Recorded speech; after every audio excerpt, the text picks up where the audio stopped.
mujyi wa Goma twiriwe mu mazu hiriwe imyigaragambyo kuva mu gitondo ca kare saa 11. Reka mbasuhuze kandi bahe n'ikaze kuri Anda TV aho tugiye n'ubundi gukomeza twirebera amakuru abagezweho murasirazuba bwa Repubulika Demokarasi ya Kongo. By'umwihariko ni amakuru abajyanye n'intambara ikomeje guhanganisha umutwe wa 23 n'ingabo za leta ya Kongo. Uyu rero ni umunsi wa gatatu w'imyigaragambyo mu minsi 12 abanyekongo batuye mu mujyi wa Goma biyemeje kumara bari kwigaragambya nyine bamagana ko ingabo za leta ya Kongo zitari guhashya inyeshyamba za 23 ndetse bakanamagana ingabo za EAC ngo zanze gufasha ingabo za leta FARDC guhangana n'uyu mutwe. Ibintu rero ntabwo byoroshye na gato, yangira ngo twagiye tugenda tubigarukaho abigaragambya bangije ibintu byinshi mu mujyi wa Goma, basenye insengero. Uyu munsi rero insengero zimaze kuba 3 zimaze gusenywa. Muri inkuru rero ndaza kugenda mbagezaho ibyo twaganiriye n'umwe mu banyamurenge batuye mu mujyi wa Goma, maze hagenda atangaza byinshi bitandukanye nyine kubyo bamaze guhombera mu myigaragambyo, ndetse yanatanze ishusho y'aho ibintu bigeze kugeza ubu ngubu. Ndetse ikigaragara cyo nuko imyigaragambyo nta gahunda yo guhagarara ifite, irakomeje. Rero n'uyu munsi abigaragambyo bakomeje kugenda bagaragaza uburakari budasanzwe. Nubwo ariko imyigaragambyo n'ubundi ikomeje mu mujyi wa Goma, urugamba narwo rurarimbanyije. 23 ikomeje kugenda yigira imbere ndetse iracyakomeje kwigarura n'utundi duce dutandukanye, mu gihe leta ya Kongo Kinshasa yakomeje gutsimbarara ku mwanzuro wayo yanga ibiganiro n'umutwe w'inyeshyamba wa M23. Leta y'iki gihugu yo ivuga ko M23 nubwo ikomeza kugenda yigarura utundi duce dutandukanye ngo ndetse mu gihe cyose itarashyira intwaro hasi ngo ive no muri tuno duce, ngo nta biganiro na bikeya bizigera biba hagati y'uyu mutwe n'ingabo za leta ya Kongo cyangwa se n'ubuyobozi bw'iki gihugu. Kongo Kinshasa yo ivuga ko ngo M23 izatsinda urugamba rwo mu duce duto, ariko leta ya Kongo yo igatsinda intambara yose.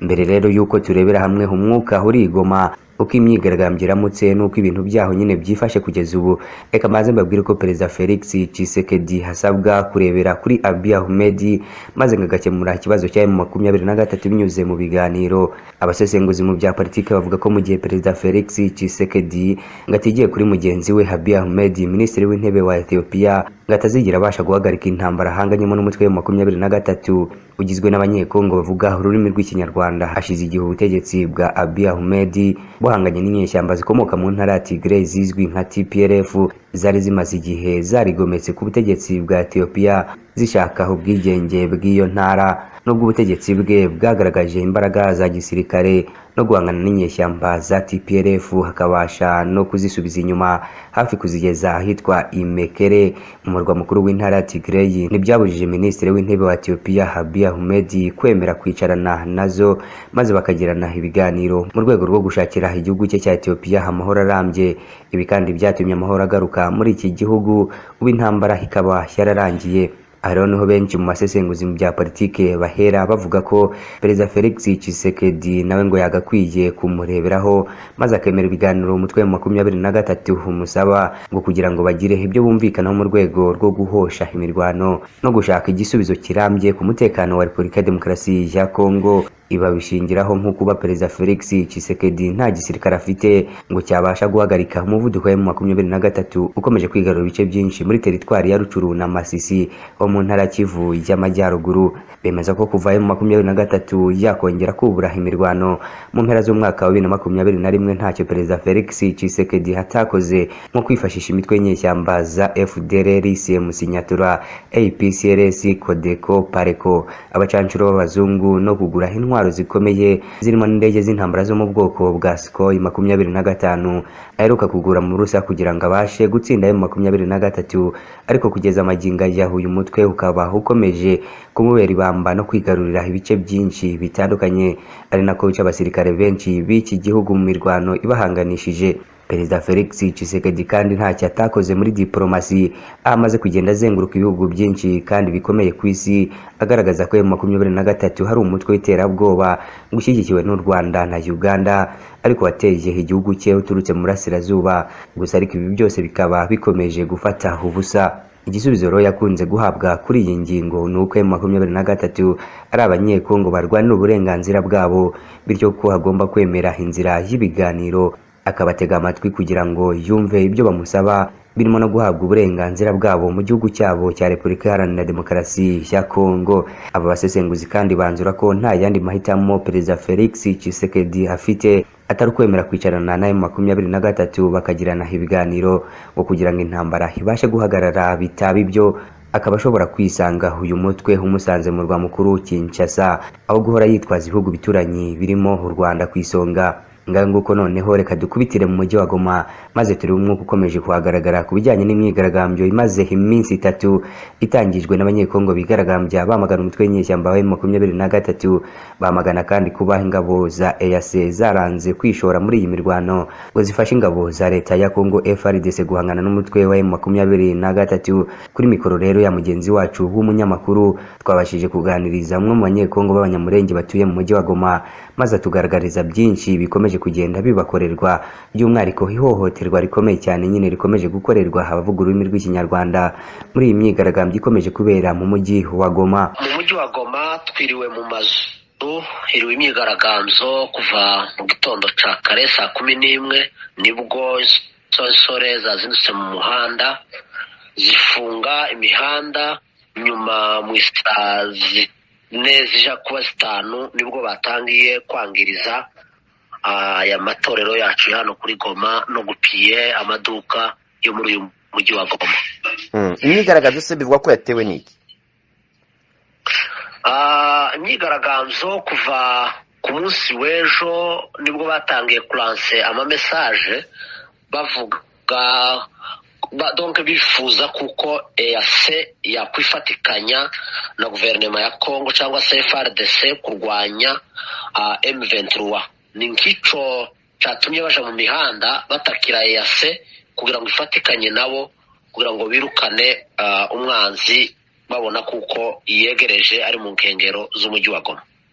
Hanyuma se ibintu byangiritse ni ibintu bimeze bite aho mu mujyi wa Goma? Mu mujyi wa Goma uyu munsi hangiritse ibintu byinshi cyane.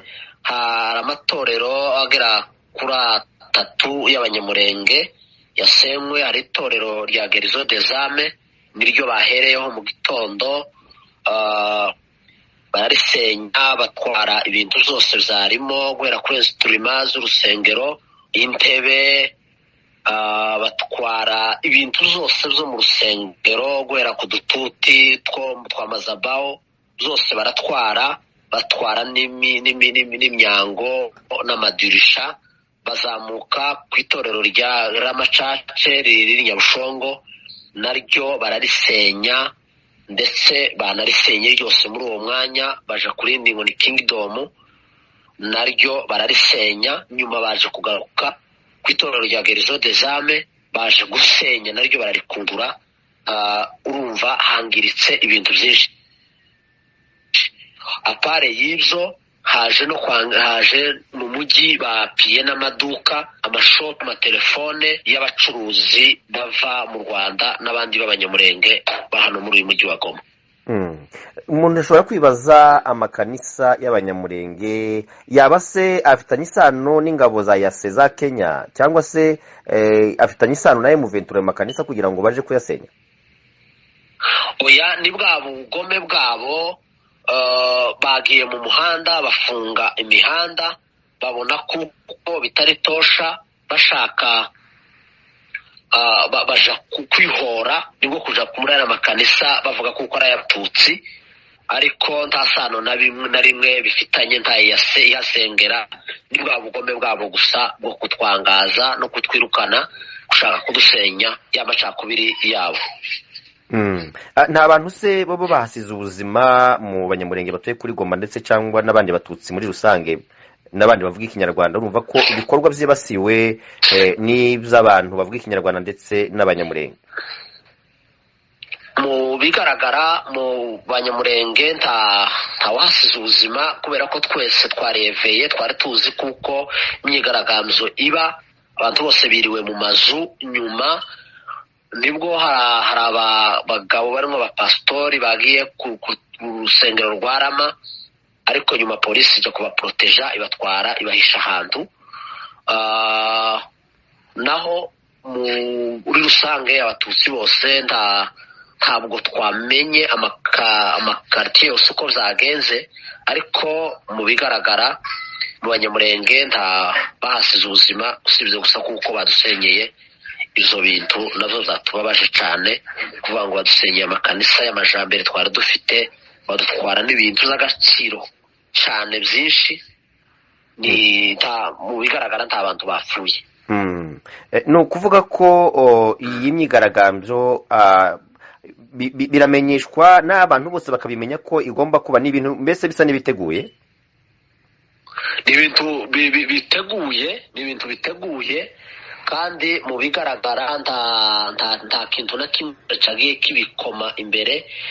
Urabona biriwe ku nsengero, iyo gaje kuba inzego z'umutekano zija kuba zifite ubushake bwo kubihagarika, bari kuba batabaye ziriya nsengero byibuze bakagira ico boramira, ariko biriwe kuva saa 4 kugeza aya masaha baracariko basenya batwara n'utwagiye dusigara. Mu bigaragara yariteguwe, amamesaje twari tuyafite ya societe civile ya Lucha n'ibindi. Donc amamesaje yarahari, ariko ntabwo byavuzwe ku maradiyo wenda ko bahamagarira abantu kujya mu mihanda. Ku maradiyo ntabwo byahavugiye, byagiye bivugirwa ku marezo sosiyo niho byavugiwe, ndetse na guverinoma leta yagiye yamagana ayo message ishaka kubwira abantu ngo bagende birinde kuja mu mihanda no gufunga imihanda. Ndetse na mu gitondo twagiye tubona amashusho ya guverineri na komanda de la police bagenda babuza abantu kuja mu mihanda, ariko cyadutangaje nuko batatabariye ahantu hakorerwa ubwo bugome bwo ku matorero. Hari amakuru avuga ko societe civile ihamagarira urubyiruko kwigaragambya, bivuga ko bishobora kumara iringa ryose. Ayo makuru hari ayo mwaba mufite? Byaravuzwe ko bishobora gukomeza cyangwa birarangira uyu munsi?